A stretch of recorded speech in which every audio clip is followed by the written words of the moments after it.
अच्छा डॉक्टर साहब, इस हाँ जी। कोरोना वायरस से बचाव के लिए कुछ वैक्सीन तैयार की जा रही हैं जिनका पाकिस्तान समेत मुख्तलिफ ममालिक में ट्रायल जारी है।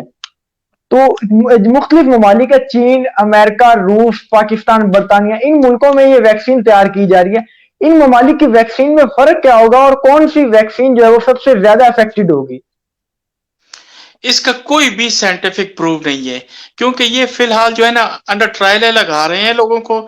लेकिन इसका हमें बाद में पता चलेगा कि आया ये वैक्सीन कितने सबसे अरसे बेहतर के कौन लिए सी हमें है? बचाएगी। जी, कितने अरसे तक बचाएगी और किस किस्म के वायरस से बचाएगी। आया ये तमाम जितने भी मतलब है कि कोरोना वायरसेस हैं यानी कि म्यूटेटेड हो जाएंगे उनसे भी बचाएगी, या ये एक स्पेसिफिक यानी कि एक ही वायरस से बचाएगी, ये अभी अंडर स्टडी है। इसके लिए देखें जी, जो मेडिकल फील्ड है ना जी, ये साइंटिफिक प्रूफ इसके लिए होता है।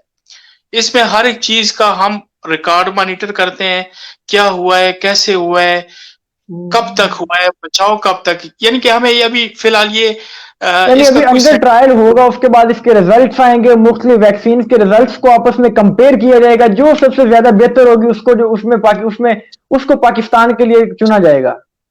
बिल्कुल ऐसे ही है जी, और होना भी ऐसे ही चाहिए पीर साहब। बिल्कुल ऐसा है जी, जिसका रिजल्ट बेहतर हो तो वो आवाम को महफूज भी रखे एक मुख्तसर अरसे के लिए। यानी आप वैक्सीन लगाए, एक माह बाद वो फिर पेंडेमिक में मुबतला हो जाए तो उस वैक्सीन का तो कोई फायदा नहीं रहा। बिल्कुल आप बजा फरमा रहे हैं, इसी वजह से ये फिलहाल अभी लगना शुरू हुई है मेरे सोर्स के मुताबिक कि जी यहाँ पे जी जी जी। पाकिस्तान में भी लोगों को लगा रहे हैं। लेकिन देखें जी, ये तो अभी हम ये नहीं कह सकते कि ये वैक्सीन कितने अरसे तक के लिए कारामद होगी जिसको लगी है। आया वो कब तक बचा रहेगा, उसका मुदाफती निजाम कब तक एक्टिव रहेगा। ठीक। यानी इस वाले से अभी तक कोई साइंटिफिक प्रूफ सामने नहीं आया।